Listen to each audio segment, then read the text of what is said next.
Welcome to Shareholders of a Better World, brought to you by TBLI Group.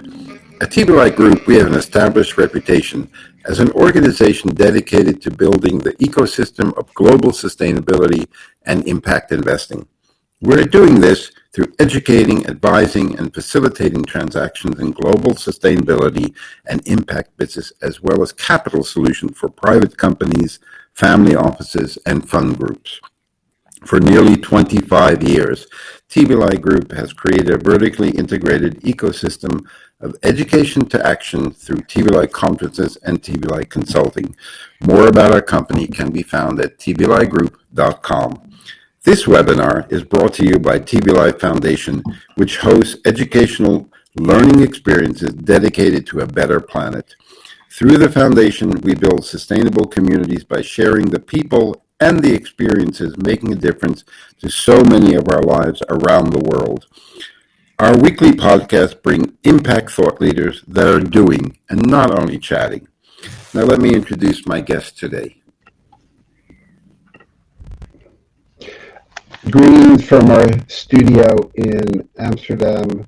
Before I introduce our guest today, Professor Tim Jackson, just some housekeeping information. If you've never joined TBLI Talk, if you have a comment or a question, just type it in the lower right-hand corner, and I will take them after Tim speaks and questions that I pose. If you need to send a private text message to someone, just move your mouse over their name. A window will pop up and you can send them a private message. So we're incredibly lucky today because we have Professor Tim Jackson, a superstar in the post-growth movement. He's director of the Center for Understanding of Sustainable Prosperity at the University of Surrey. His previous book, Prosperity Without Growth, was named Financial Times Book of the Year and Unheard's Economic Book of the Decade. His new book, Post-Growth, which he kindly sent me a copy, and I've been reading. My wife is very jealous because I still haven't read her books, and I'm reading your book.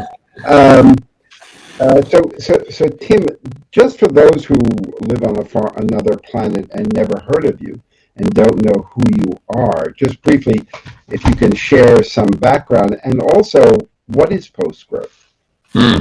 Yeah, well, I think I describe myself as an accidental economist. I didn't train as an economist, actually. Formally, I did maths at Cambridge and a philosophy degree in Canada, and then I did a PhD in Scotland, and at the end of that I ran away as fast as I could from academia, never expecting to go back.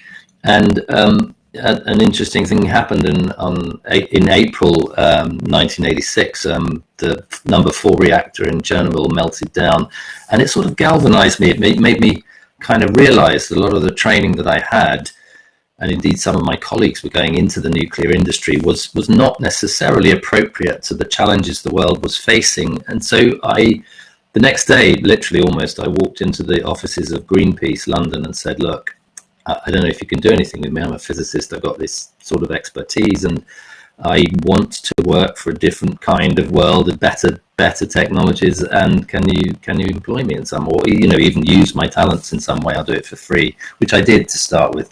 And it was a very interesting point in time, because really from that moment they set me on this task of looking at the economics of renewable energy, of solar and wind and so on. And it's almost like the world hasn't let me go since then. I have become an accidental economist, and I've been working on the economics of environmental problems ever since, and found myself fascinated really by this question of economic growth, because it became very clear to me that all the policies of government were being driven by economic growth, and all of the solutions that we knew we could implement were not happening because of the potential impact they might have on economic growth, and so on and so forth.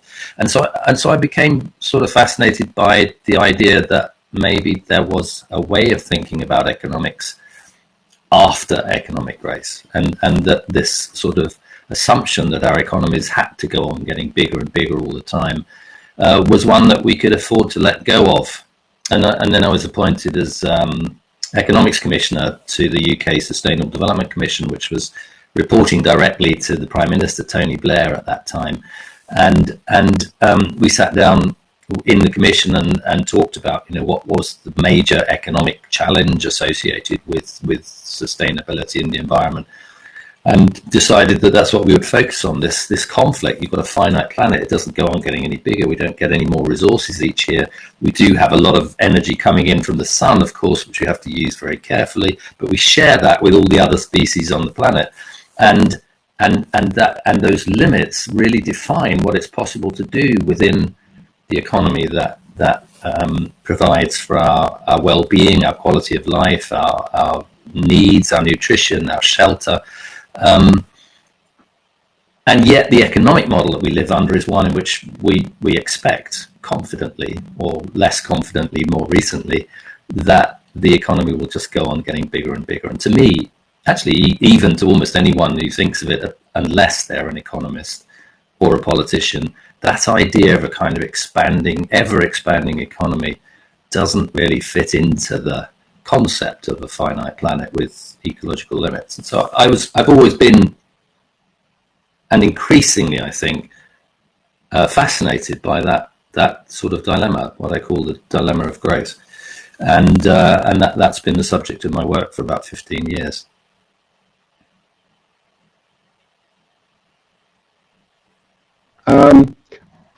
Before I start the conversation, I wanted to, because you seem to be quite a fan of Bobby Kennedy, or at least you were impressed with his speech at Kansas.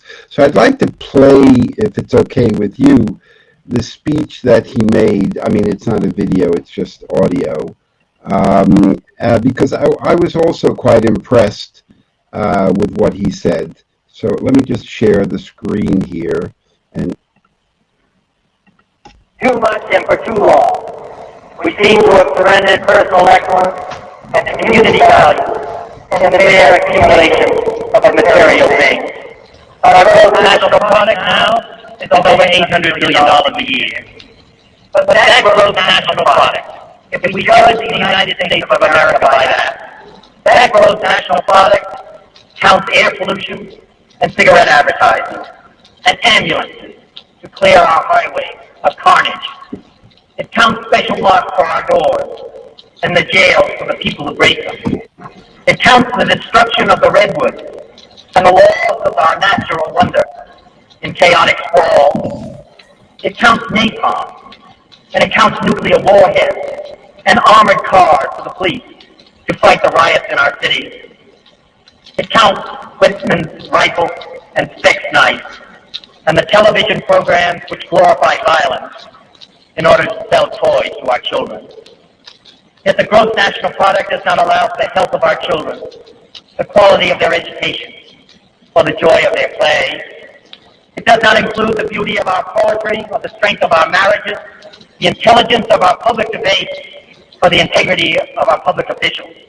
It measures neither our wit nor our courage, neither our wisdom nor our learning, neither our compassion nor our devotion to our country. It measures everything in short, except that which makes life worthwhile.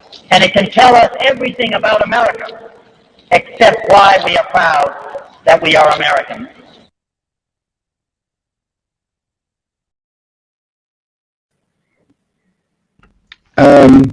So I would imagine that's in line with what you're thinking, but what do you say to people? Listen, we got kids being born, population is growing, kids coming out of school. Unless the economy grows, how are we supposed to create jobs for these people?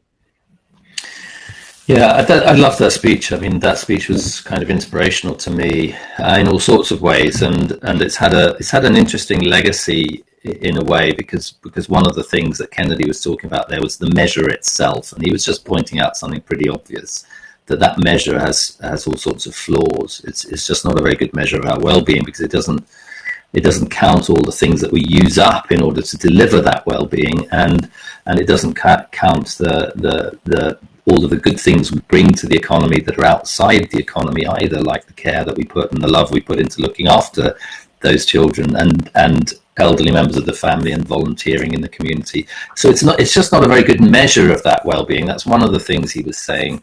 But I think he was also saying something more profound, because he was holding out for the idea of a society in which the values of decency and collaboration and cohesion and solidarity tend to go missing, particularly when what you're counting is the sort of busyness of the economy, which is really what the GNP or the GDP counts.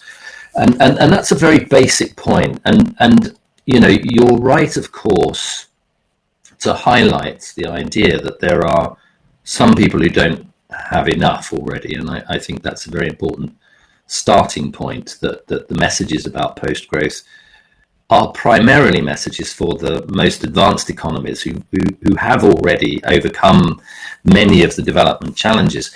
And when you look at the statistics on that, it becomes very clear that you know, in the poorest countries in the world, if you increase people's income, that increases their life chances, it increases their life expectancy, it decreases child mortality and maternal morbidity, and it increases participation in education. As you go from having nothing to having, actually it turns out to be quite a precise figure, around about $15,000 to $20,000 per capita, it turns out that you can improve all of those life chances for that expanding population with an increase in income. And then a very strange thing happens, which is essentially that curve bends downwards and flattens out, and sometimes even goes into reverse. So you can find that countries with very high levels of income have lower life expectancy than countries like Cuba, Costa Rica, countries in Latin America particularly tend to do well on life expectancy. Countries in the former Eastern Europe do better than the advanced economies when it comes to questions of education. So there's a paradox there, that after a certain point, that growth stops benefiting our well-being in the way that we would expect it to. And of course, we have to factor in the possibility that there will be a bigger population, and the UN projections do suggest that we're moving towards that bigger population. But as big a factor in the impact that we have on the planet is the level of affluence and material consumption that that population aspires to.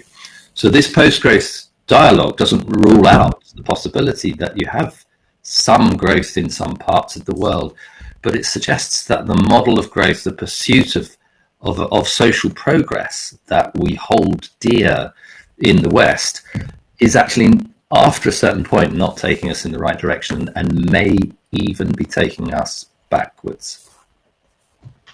I would imagine when you first started writing about this, it didn't torpedo your career. It says, "Whoa, we got to get this guy working for us," and at BlackRock and Blackstone and Goldman Sachs and all these other institutions that what you're talking about would influence them.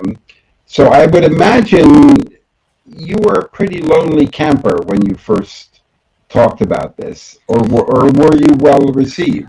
Well, let me tell you, because it is quite a strange sort of experience, really, in a way. On the Friday evening before we launched that report, that Prosperity Without Growth, the earlier report that I did at the Sustainable Development Commission, I got a phone call. I was on my way home. I remember it very clearly, and it was kind of misty grey evening. And I thought I'd done all the work. We'd done all the press preparation. We'd put out the briefing. We had some interviews lined up over the weekend and into the next week when the report was launching.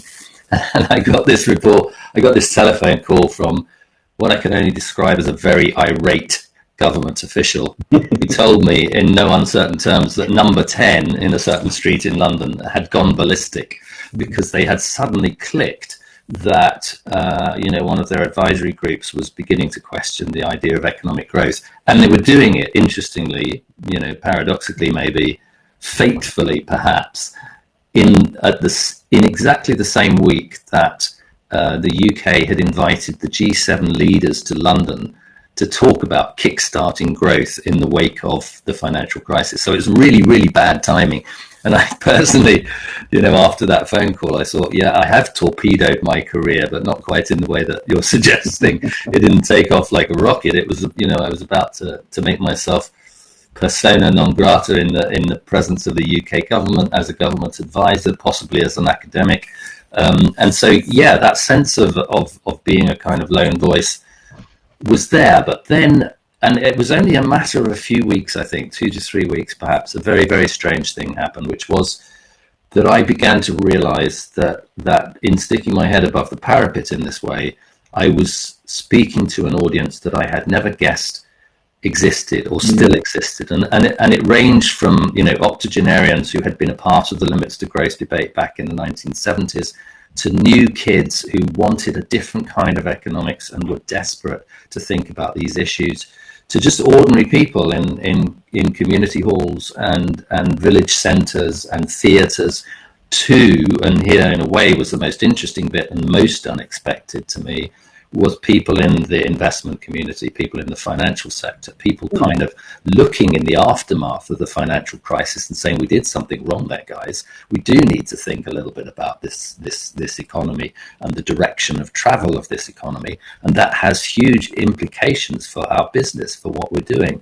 So maybe this Tim Jackson guy, maybe he would be an interesting, and I don't know, you know, maybe I was just a court jester. Maybe I was just invited in as a kind of form of entertainment, or even, you know, ticking the moral box. Yeah, we spoke to Tim. We know all about this post-growth stuff. Now let's grow as fast as possible. But it has led over the intervening decade or so to some really fascinating conversations. And I would say now I'm definitely not alone. Do you think that, like Viktor Orban in Hungary or Donald Trump in the US, I'm not saying that they were brilliant geniuses pushing post-growth, but they were also tying into a dissatisfaction with the status quo. Not that they've come up with a solution that, you know, benefits everyone, having an economy that supports well-being. Do you think that's the downside of the dissatisfaction with, hey, this economy is not working for me? You know, I'm a 23-year-old, 27-year-old. I got to live with my parents. I can't even afford to rent an apartment, you know, in Amsterdam or London or things like that. Do you see that, or is it not related? No, I think it's absolutely related, Robert. I think it's absolutely integral to what's going on. And as I see it, there are kind of two different kinds of that dissatisfaction. One of them is the dissatisfaction of people who have just been left behind and of a divided society. And I think that was, you know, that was a consequence of decisions that were made by governments before the financial crisis, and for some decades before the financial crisis, and partly because they were so insistent on the pursuit of growth, and they thought that, you know, when productivity growth began to slow down, they could stimulate it by flushing the economy with as much money as possible. And then actually that money becoming a way of creating the kind of gambling casino that turned into the financial crash in 2008. And both in that process, which was making some people very rich, but leaving the wages of ordinary people stagnating or even falling. And then in the aftermath of the financial crisis, when governments made the decision to pay for the bailing out of the banks by imposing austerity, there was another almost a decade of pushing the ordinary people into the background. Of course, you know, they weren't just dissatisfied, they were quite rightly in some cases, you know, very, very angry. And I tell some of the stories of that anger in post-growth. And that few, so it's not one accidental incident like the financial crisis or the pandemic, and it's not one accidental property of growth. It was actually the way in which advanced economies in particular decided to pursue that growth path to the detriment of ordinary people's livelihoods, and indeed to the detriment of the environment and of the planet that we live on. And so that is a very legitimate point to take absolutely seriously. We have to take that point seriously, because an economy has to work for everybody. It can't, the idea of trickle down, which was the heyday in the 1960s, 70s, as long as the rich get richer, will be fine because their wealth will trickle down to the poor. We did the opposite. You know, wealth trickled up from the 1980s onwards. And the idea of trickle down itself is moribund. It's bankrupt, literally, almost. And then I just wanted to say, there's another sort of more fundamental dissatisfaction, and it goes right back to Kennedy's comment. That wealth, that measure of wealth, that measure of income, it measures everything except that which makes life worthwhile. And I think increasingly in a consumer-oriented society, the values that lie outside consumerism, outside materialism, the values of solidarity and friendship and love and community, these things have become eroded, and that's a long lingering dissatisfaction as well, that somehow the economy is not delivering what it means to be well as a human being, and it's not focusing on what human progress could actually mean in terms of the development of the human potential, the strengthening of the human spirit, and the collaboration and collegiality between people that makes our lives worthwhile.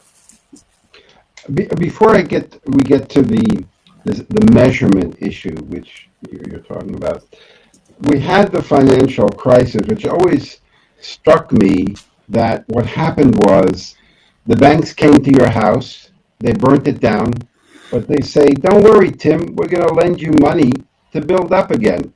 And you said, "Oh, good, thanks a lot. That's really cool." So the government borrowed money, which you have to pay back. Where is the moral outrage? Yeah, that's a really good question.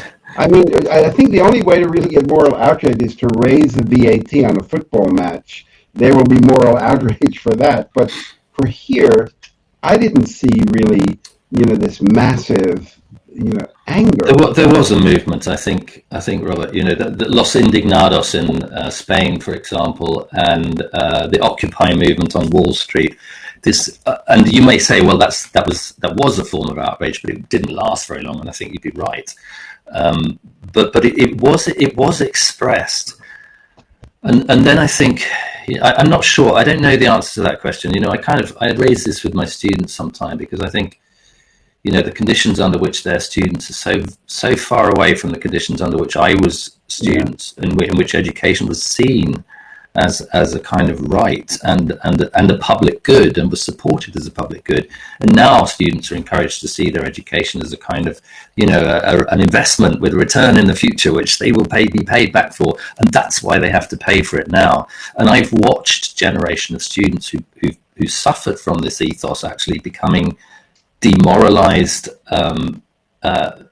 losing their confidence in the education system itself, and even treating their education in a different way, in a very instrumental way, rather than a way of sort of expanding their horizons or becoming better people. Education is about the return you can get on it later in life in a particular profession, and many young people now are sort of saying, well, no, I don't. I forget it. I don't want that education. I don't want to pay this money for something which may not even give me a better job or a better income in the future. That's no game that I want to play, and I'm becoming very disillusioned with that education. And I think that's a dangerous situation for a nation to be in, when when its own human capital, as it's sometimes called, is abandoning the task of investing in itself. So, but I don't know why that outrage isn't there. I mean, to some extent, it's because it's a very, very difficult world for young people, and they see those conditions as having been imposed on them without very much agency for change. And occasionally it will erupt. And I think we saw some outrage, for example, through the school strikes in 2019. We've seen some outrage in Extinction Rebellion also on the streets. But it is a sort of a puzzle why there isn't more of it.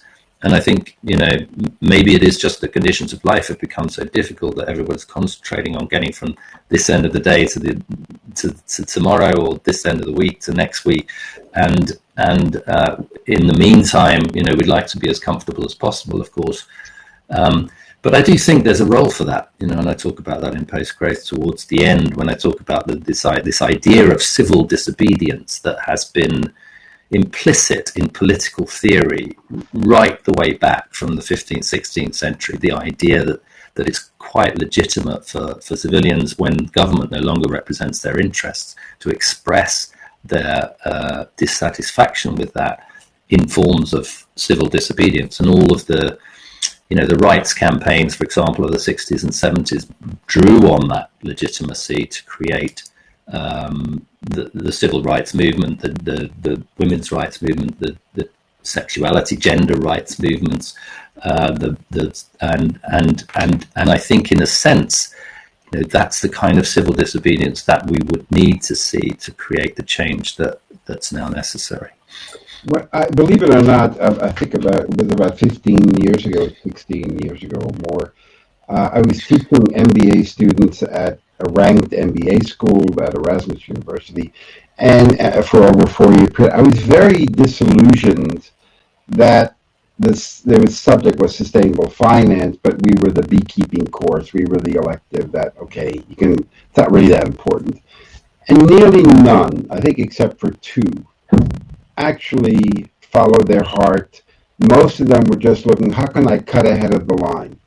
How can I get there without having to do the work to basically build my network and get a good job? And the only thing they were worried about are about repaying their student loans. And I said to them, you want to change business, refuse to work for companies that don't align with your values. You have leverage then when they come to interview you. They want you. If enough people say, we don't want to work for you, we don't care about the red BMW. But I was very disheartened that so few, they did pretty much what you were saying is, let's see if we can die rich as quickly as possible. And I think it's different now. Maybe now the students are actually more serious, but feel less hopeful. I think it's coming back, that sense. That it certainly went away for a period, and I think it's coming back. I do see it. I do see actually companies that I speak to and work with, who are concerned about the quality of graduates they can attract, and they can only attract those good graduates or good students, not even graduates sometimes, but those good young people, if they espouse values that those young people also adhere to. And so there is a sense, I think, in which they do have traction as employees to create companies that are companies working for the good, and that's a really interesting dynamic that I think is emerging more recently. What does a post-growth world, in measurement-wise, would you, if you had your magic wand? Okay, we're not using GDP anymore because we could have a nuclear disaster and massive GDP growth because we got to rebuild and whatever. So, what is the measurement system that you're proposing to actually create an economy based? I mean, that was actually our focus. Our mission was create an economy based on well-being by changing the financial system. So what does it look like? What would you measure, and how do you get buy-in from people who are hired and fired only on a benchmark? Yeah, I'm come to that second point because it's something that I wanted to raise in relation to the first point. This idea that somehow we have instilled those values, like those competitive values, let me get rich quick and forget everything else and live my life as enjoyably as possible. We have instilled those lessons, those values into society systematically, and particularly since the Second World War, in part in order to create the demand that a growth-based economy needs. So there's no doubt at all that the way that society works is to kind of, it has a feedback mechanism through which its outward goals, the things that it's hoping to increase and measure in order to increase as much as possible, feed back into the set of institutions that then shape our lives, and that shaping of our lives shifts our values. So when you look at the psychological evidence, you see very clearly actually that humans have selfish values. As we're not all angels, but those psychological values also include altruistic values in almost every human being, and they vary in strength, of course. And similarly, our desire for sort of novelty, for this kind of hedonistic, ever-moving, fast-moving society of innovation, is balanced with values which psychologists identify that are around the value of conservation and tradition. And what we've done in the society, in a sense, is to just stimulate those novelty-seeking, selfish hedonists, because they are perfect for buying stuff and keeping the economy going, and in the process neglected these other values, that exist in the human psyche, and that matter for the solidarity of our society, and that matter for our well-being, broadly understood.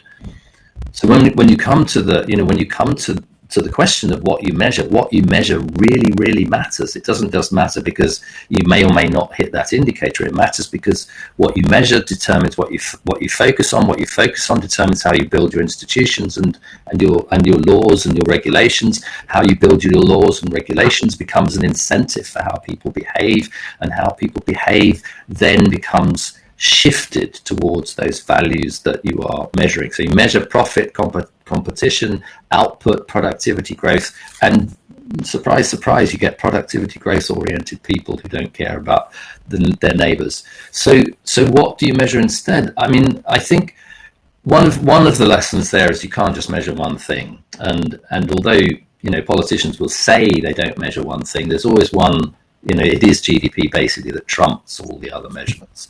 And it doesn't make any sense because, for example, if you're driving a car, you don't just look at the rev counter, for example, to figure out where you are, which direction you're traveling, how the engine's working, what speed you're going, what the speed limit is. You have to be looking in different directions.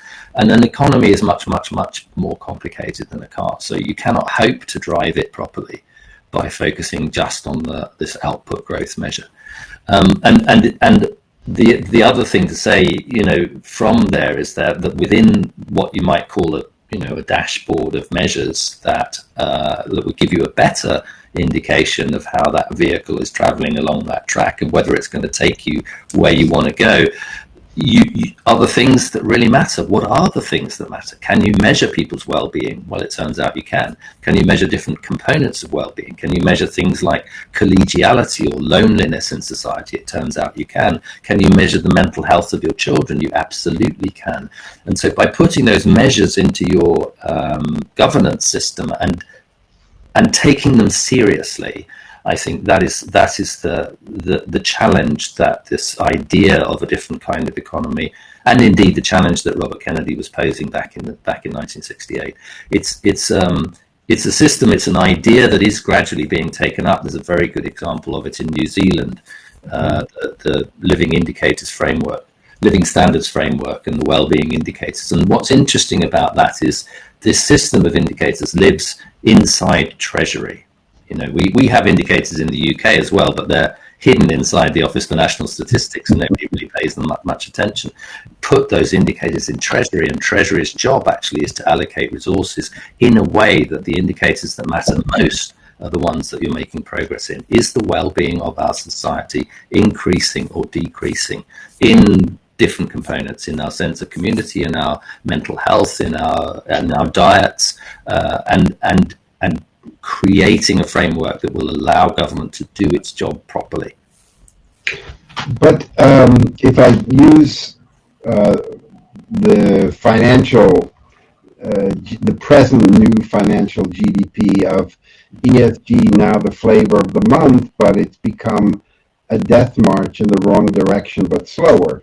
It hasn't done anything to address the issues that it was set up for: climate, carbon, gender, poverty, agriculture, food security. But we claim $40 trillion are going into it. So where's the meat? Where's the success? It's made fees for the fund managers and the research providers, but society has not really benefited. There's finally now some pushback on that side. But as long as the financial professionals are incentivized for this short-term behavior, it's going to be hard to get them interested in focusing on an economy to create well-being. So, yeah, I agree. What's the plan? What's Tim Jackson's 10 things we got to do? Well, I think Robert, you still have to kind of at least accept that, for all, I mean, first of all, I would say ESG is a good thing. And the idea that there's something called sustainable or socially responsible investment is something that wasn't there, a decade or so ago. It has grown over that period, and it is integrating environmental, social, and governance goals into the way that investments are made. That I think is, you have to support that as an initiative and something that is bringing the conversation in the right direction. But you're right, it's not bringing it fast enough, and it hasn't made the changes fast enough. And I think when you look at the conditions under which the capital markets operate generally, you could sort of predict that, because ESG is broadly driven by not entirely philanthropic interests, but by well-meaning institutions, by well-meaning investment companies, by people who want to do right, and the distance between that and where the market itself has until recently been huge.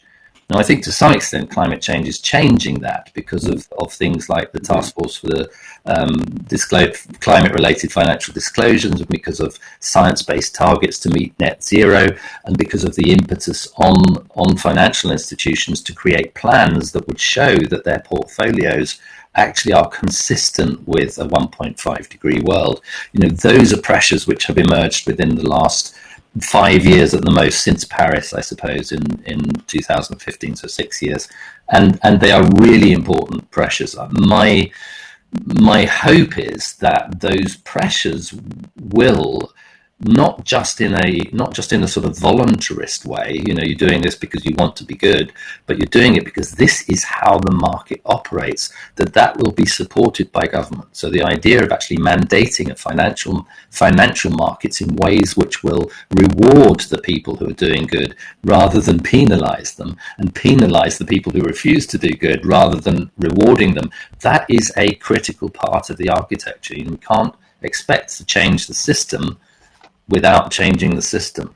And so that does require, it requires movement, obviously, from within the investment community, perhaps even lobbying government to make those changes. And I know that some investment companies, managers are doing that sort of lobbying, because if you are an investment company that wants to do good, you do not want to be penalized amongst your peers by capital market structure and legislation and regulations that allow greed to dominate over the proper uses, I would say, the real uses of investment, the social purpose, the social license of investment, which is being eroded by the failure of regulation to stop bad practice. Do you think now that everyone has realized that government has all the money that it ever needs, because we always say we have no money, but when a crisis comes along, all of a sudden we've got all this cash, particularly with interest rates so low. We should definitely have really realized that now. We should also, and this is another thing I think we should be outraged about, is how that was denied for so long by mainstream politicians, and they do still try to play that denial game. But you're absolutely right. When it came to building hospitals overnight and providing furlough salaries for people who couldn't work because of the pandemic, when it came to supporting nurses and hospitals, actually that would not have been possible without exactly that truth that you're highlighting, that the governments are not households. They don't have to borrow at commercial interest rates from banks. No. And the investment community is very happy to lend to governments like the UK and the Netherlands and Germany, which they pay negative interest. So how do we increase the pain, because they only seem to respond to pain, to get them to, one, let's have products reflect their true cost? That might be a good step forward. Why is a bicycle 21% VAT and an airline ticket 0? Maybe that's a first step, that government do your job, make policy that will facilitate this, that it makes financial sense. Is Boris opening up the red carpet for you to come advise him on doing this? Not just as we speak, but there are some. It's a very interesting politics here in the UK. I mean, I have spoken, advised. I mean, even that work with the UK Sustainable Development Commission, although they didn't like that report very much. There was a dialogue with government, and working with political parties, I think is incredibly important, because that the vision shifts, and it shifts in ways that are not entirely predictable between left and right-leaning governments. So this supposedly right-leaning government was exactly the one that used the sovereign power of money to do what was necessary to support livelihoods. It was exactly the one that intervened in supply chains in ways that governments are absolutely not supposed to do according to that right-wing ideology. So there's definitely a kind of shift of mood and shift of the boundaries between the lines between left and right, and I think that's good, because I think it needs both left and right to be brought together to address the kinds of challenges that we're looking at. Now, I might be super over optimistic, but I am still hopeful that when the Conference of the Parties, the delayed COP26 meets in Glasgow in a couple of months' time, that there will be some impetus towards that kind of change, because I do think, and I think you're absolutely right here, that governments have to be held to account and their responsibilities have to be held clear in relation to some of these issues, climate change, of course, but also actually, an economy that works for everyone and that's focused on well-being rather than simply productivity. And those conversations are beginning to be open in ways that I would not ever have imagined or anticipated a decade or so ago, 15 years ago, maybe. Okay, so you're seeing some cracks in the wall. Yeah, and interesting conversations that weren't there before, and different people who are expressing it. These ideas, particularly a younger cohort of economic students who are just dissatisfied with the economics they've had. The school strikes, as I mentioned before, people who, and actually, interestingly, one of the things that I'm fascinated by is that the membership of Extinction Rebellion, for example, it's not a bunch of tree-hugging hippies, and it's not a bunch of angry radicals. It's mostly, or at least significantly, it's ordinary middle-class, mainly women, looking around at their society and saying this is not good enough, and that I think is an interesting social phenomenon that speaks of the potential for change. Okay, I'm going to start taking some questions. Aaron wanted to know, do we need to create a better way to measure social capital and the effect that it has on the overall global economy and the well-being of our citizens? Yes, I think we should do that. I mean, we have started to do that. There are some good measures. I mean, I think the work of Robert Putnam on social capital back in the 1990s was a really good starting point for that. And what I would say, though, is that while we don't have perfect measures for these things because they're not perfectly measurable, we should not let that absence of perfection in relation to the measure itself stop us from including questions of social capital and decisions about social capital in our decisions about governance or regulation, for example. So yes, definitely improvements in those measures, but actually bringing those measures forward and getting policymakers and decision makers to act on the basis of those measures is as important. Okay. Penny Froga had a question. Does venture capital in the current form here have a place in a post-growth economy? That's another fascinating conversation, because I had a conversation yesterday with a venture capitalist about that very issue, and actually for the best part of a decade, a little bit more, I chaired the advisory board of a Danish venture capital company that was investing in new technologies, and at that point in time, the existence of venture capital to develop those technologies was absolutely vital. I mean, it's less vital now. Things have moved on a little bit. We were ahead of the curve actually in that experiment, and the interesting thing about the experiment was that over the time that the fund ran, it returned a multiple of about 1. Which to a venture capitalist is not a good multiple to be returning. When you return the value of your original fund, I mean, it's better than returning nothing from that original fund, but it isn't the way that venture capitalists normally speak about the returns to their funds.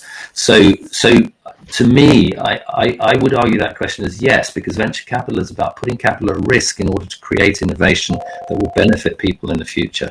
And if you define venture capital in that way, then it's absolutely essential now, as much as it has ever been, and will continue to be essential. If you define venture capital as people who like to make a fast buck as quick as they can, and devil take the hindmost, then I think we could do away with venture capital. But I have worked with and seen and talked to venture capitalists who are much more of that former persuasion, that actually you venture capital in order to invest in the future, to create a commitment to a better world in the future, and that role is still important. And they also over-exaggerate their returns in general. So that's true, of course. They always used to say 30%, which is very rare. Thomas wondered, is there something that we can just do simply every day without career moves? What can the individual citizen do to move money or power or structures toward a society based on well-being? What are the little wins? I don't really believe in, put in baseball terms, in home runs and grand slams. Mm-hmm. I really believe in simple, small wins, but on a continuous basis. What can the average person who's not Tim Jackson, with all of the access that you have and all knowledge, what can they do on a daily basis?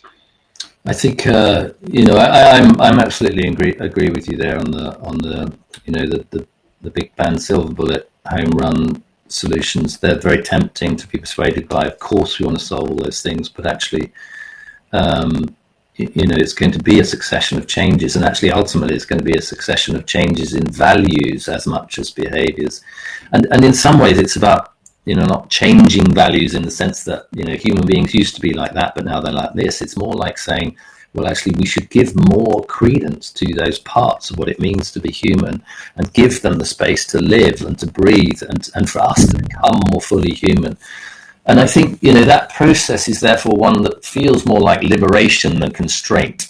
And that's what I tried in a way to sketch out in post-growth, was this idea that the world that we're moving towards is a better, richer, more fulfilling place to be, in part because we focus less on materialism and more on the development of our own human potential, both as individuals and as communities and as a society. I believe we are half evolved in terms of our potential, and we've got stuck in a kind of adolescence that has fixated itself on comfort, materialism, and convenience. And I think in a way, that the task of getting ourselves unstuck from that is in part, of course, a social task. It does require that coordination of government, but it's also something you can invest in yourself, and you can invest in it in all sorts of ways.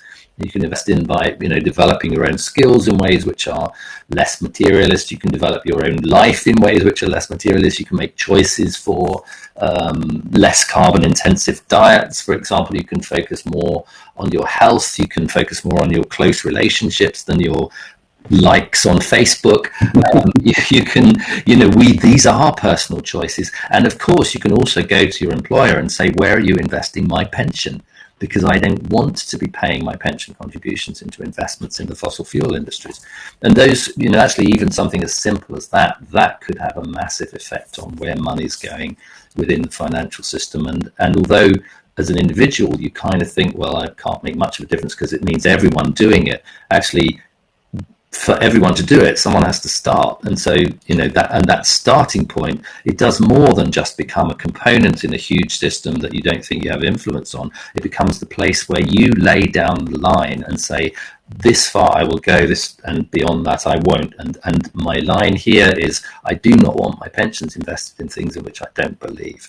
And that actually makes you as a person more consistent with the own values, because what you find is that nobody really wants to invest their pensions in things that are destroying the planet. You couldn't, if you put a survey out tomorrow saying, where would you like to invest your pensions, in things that save the planet or in things that destroy the planet, you would not get that many people coming back saying, I'd like to invest my pension in things that destroy the planet.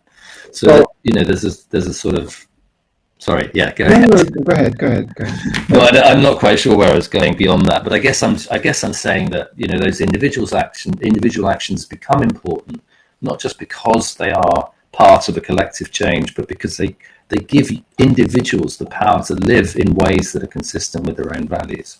Yeah. Well, I mean, the TBLI's always focused more on the irresponsible investors and criminals, and I always found, if you ask them, do you want a financial return in the social environmental added value? I never had anybody say to me, no, I want all my money to make life miserable for everybody. Exactly. And I'm working at that 24 hours a day, so people don't think like that.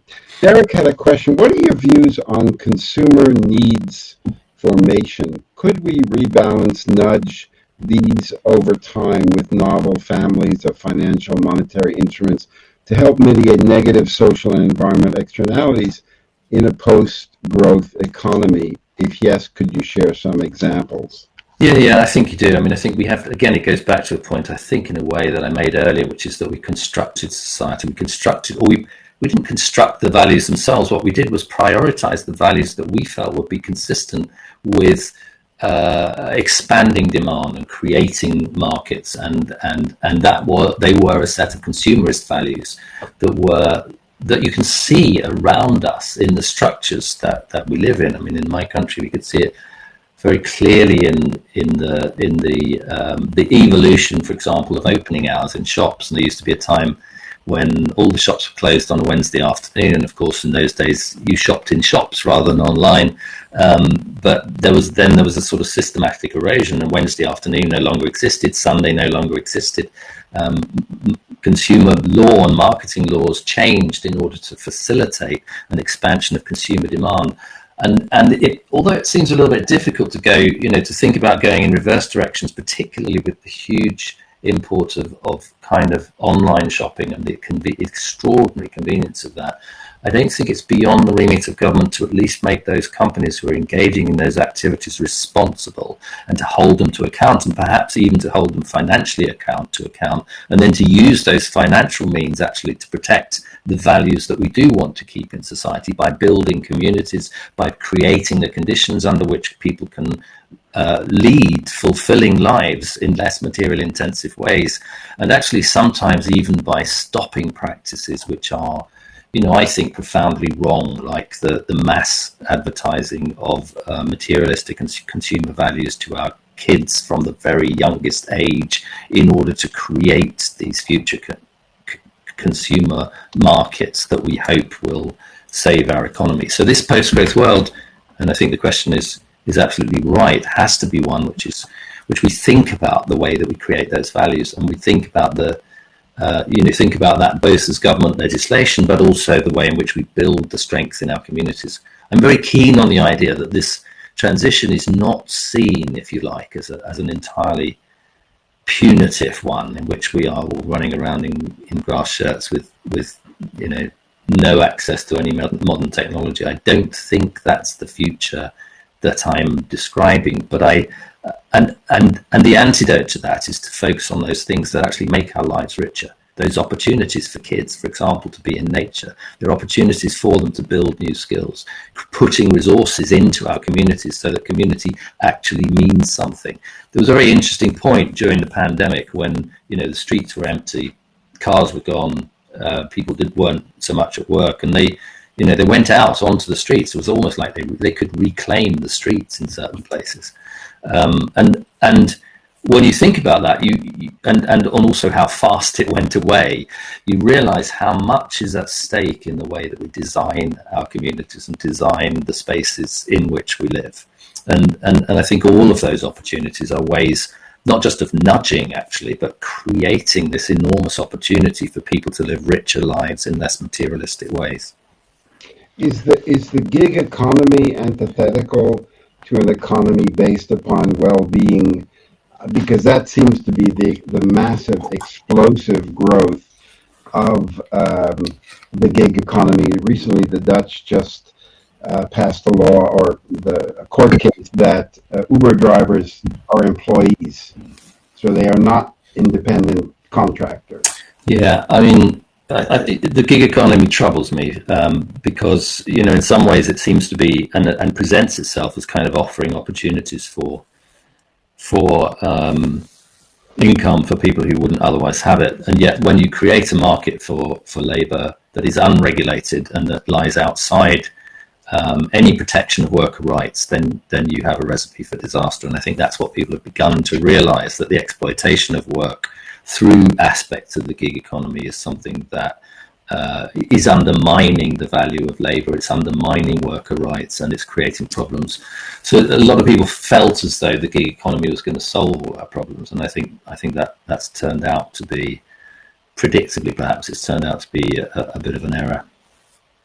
Because the largest new flavor of the month is, which has pulled in hundreds and hundreds and hundreds of millions of pounds, 10-minute bike delivery for a container of milk. And there's like 5 new companies in the Netherlands that are doing this. And I'm trying to figure out, the store is open until 9 or 10. You know, just walk down the street or get on your bike. You know, or if you're too lazy, get on your car. And I get all there's lots of cash chasing this. But this is like the ultimate in stupidity.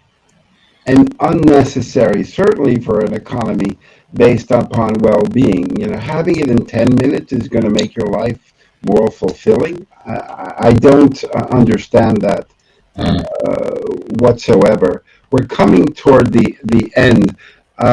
What can the people that are listening to this live, and those that will listen to it tape, because it'll also be on YouTube for a while, what can they do to help you? You know, post-growth, to me, Prosperity Without Growth was written for, as I've said, for the UK government. It was a kind of policy document, and it was full of statistics and arguments and economics and stuff like that.